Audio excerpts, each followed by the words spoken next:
I'm thinking with thoughts of you. Oh, baby, I'm thinking about you.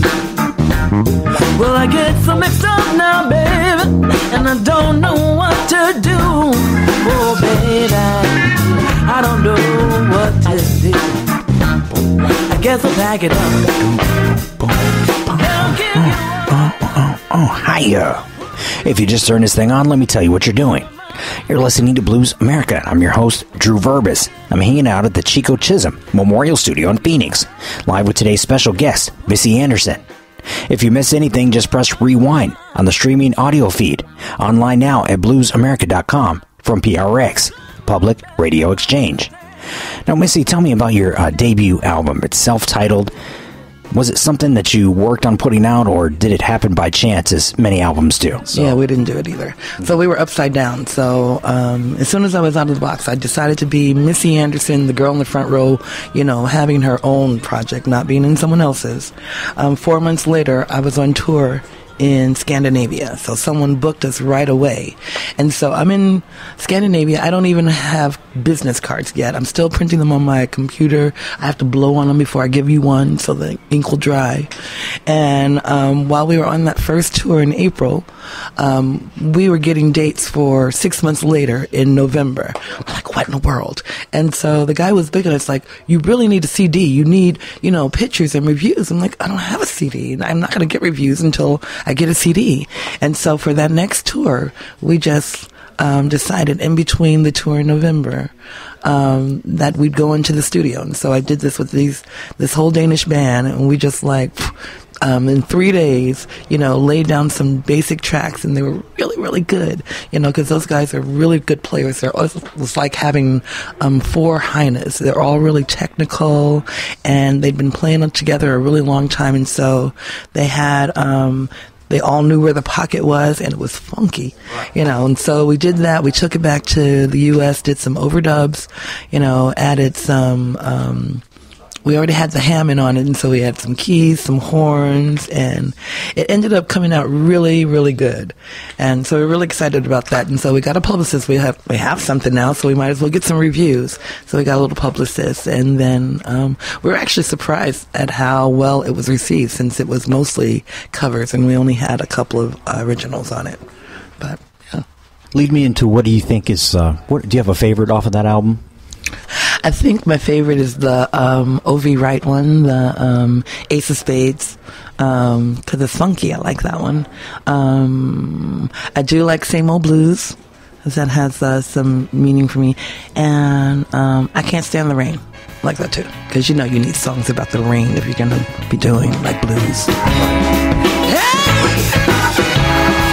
That game you were playing been played on me before, but the man who played it, he's not here anymore. Listen to me, baby, have no fear. The game you are playing, I'm the one that brought it here. I brought it here. I brought it here. I'm the ace of spades. You're listening to Blues America from PRX, Public Radio Exchange, broadcasting live at the Chico Chisholm Memorial Studio in Phoenix, with today's special guest, Missy Andersen. Now, Missy, how were you received in Europe, and what was the experience like for you?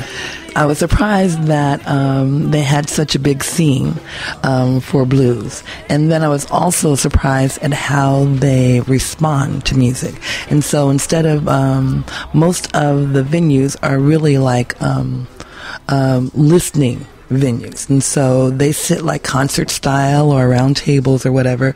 There's not really any dancing, you know, and they sit there, they watch you, and after the song is over, Mississippi 2, Mississippi 3, Mississippi 4, Mississippi 5, Mississippi, then they clap. It's like the longest 5 seconds of your life. And so in the intermission, I said to the band, I was like, I don't think they like me. And they're like, no, it's going over really well. I'm like, how can you tell? And they're like, well, next time you go out, watch their feet and their fingers. You know, you'll see that they're actually tapping, that they're telling you that they like it, you know, that they're into it. And so I still use that trick. You know, if I feel uncomfortable, I'm looking at your feet like, and if you're tapping, I'm like, okay, we're good. So you record this album, you have this product, and you were happy with everything. But now people want to play it. How did that make you feel? That was wonderful. It's like, I liked it. And then, but that doesn't always transfer to other people. And so I was really surprised at how it was received.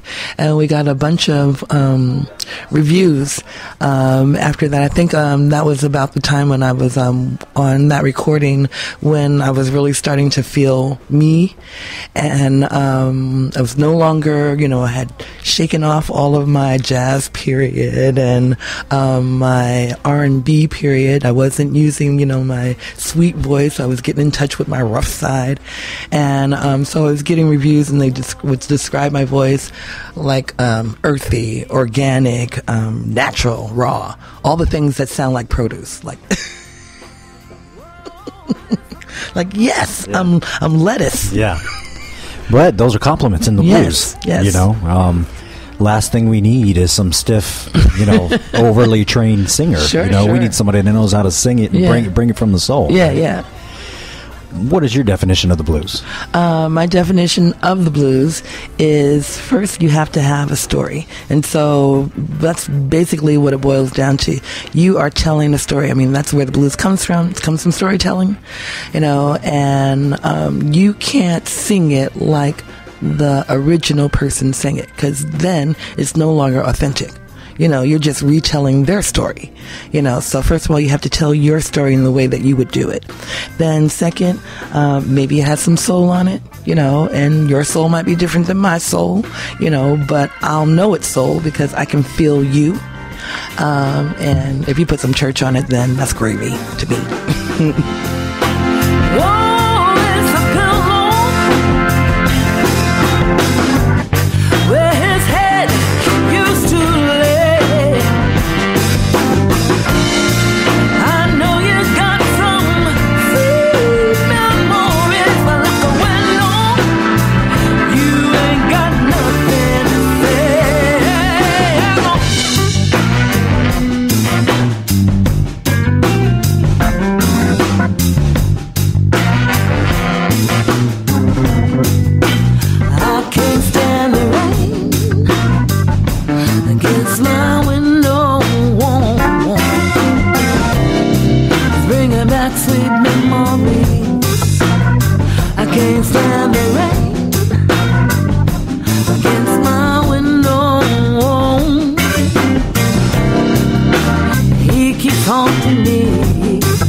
can't stand the rain. I can't stand the rain.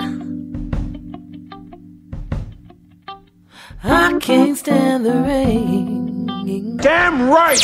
Damn right! Got the blues. You're listening to Blues America. Blues America.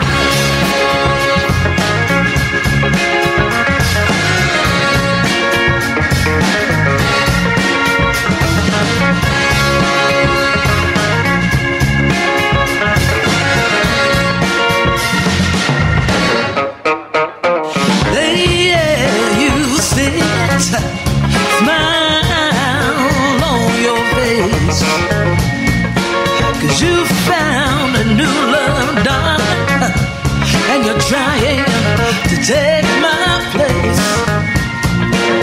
But there's one little thing I want you to know now, sugar. Before you make a fool of yourself, as sure as you're born to die, don't you know? Missy, when you released your debut album, were you a full-time singer? No. So I was a full-time banker and doing music at night. And I did that for maybe 4 years. No, I only did it for 2 years, 2 more years, when I decided to devote all of my time to singing full time, and then it really started to take off. And so if I had known that, I would have done that like years and years and years ago. No, I wouldn't. I was too timid. I'm kidding. I wouldn't. It is a big commitment. There's just a lot of ups and downs, and it's frightening. It is.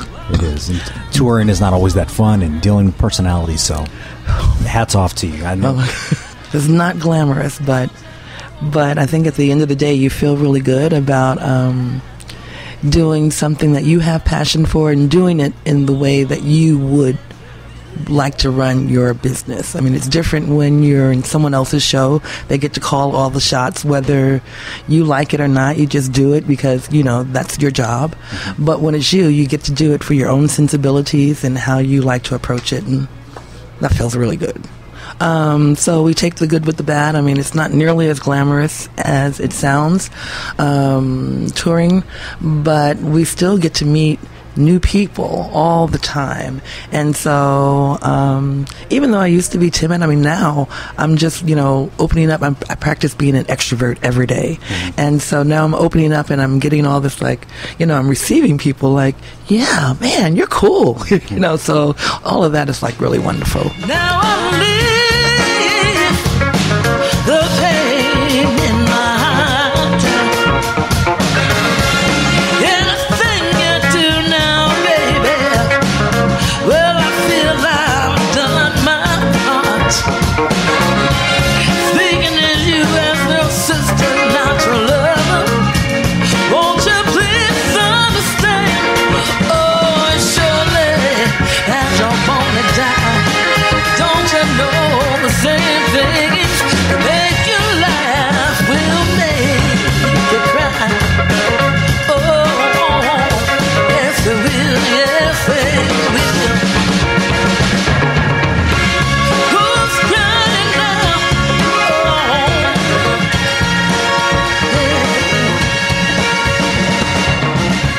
The grass always seems greener, honey. When you went professional, were your work friends surprised by this? Yes. So bank people are not, you know, music people. And they just thought I was quirky, which I am. And so when they see me now, they're like, wow, I did not know that you could do that. In banking, I would actually get, being quirky in the music business is like, you know, bonus points. But in banking, it's deadly. And so I would get called into HR and they'd say, you know, your coworkers are complaining about you. I'm like, what? They're like, they said you're too happy. I'm like, what in the world? Too happy.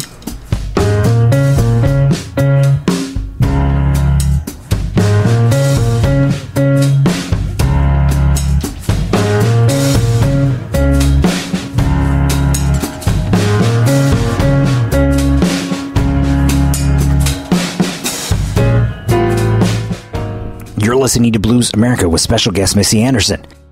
Missy, tell me about your latest critically acclaimed album. It's called In the Moment, and contrary to the other one, where it had mostly covers and a couple of originals, this is mostly originals and a couple of covers. And so we knew right away after doing the first one that the next one had to have more original material. We just weren't sure how to approach it. I mean, even at the time, I wasn't even sure if I was a good singer, if I had mastered that, you know, or even was in the ballpark. And then to think that, you know, then I was going to put on a new hat, you know, and become a songwriter, which I don't know how people think that just because you can sing or play an instrument that you could actually write a song. I think that's a totally different skill. And so it took us a really long time. We tried to do collaborations with other people. Sometimes we gelled, and most of the time we didn't. And eventually, Heine and I just said, you know, let's try and do it ourselves. You know, and so we actually wrote 5 songs, and we were really excited about that. And then we found we had other songwriter friends, and we got some from them, and I actually got a couple of songs from people I didn't even know. Just, you know, sent me a note and said, Missy, I think you'd be good at this tune. I'm like, okay, let me listen. And so that's what we did. It comes and it goes.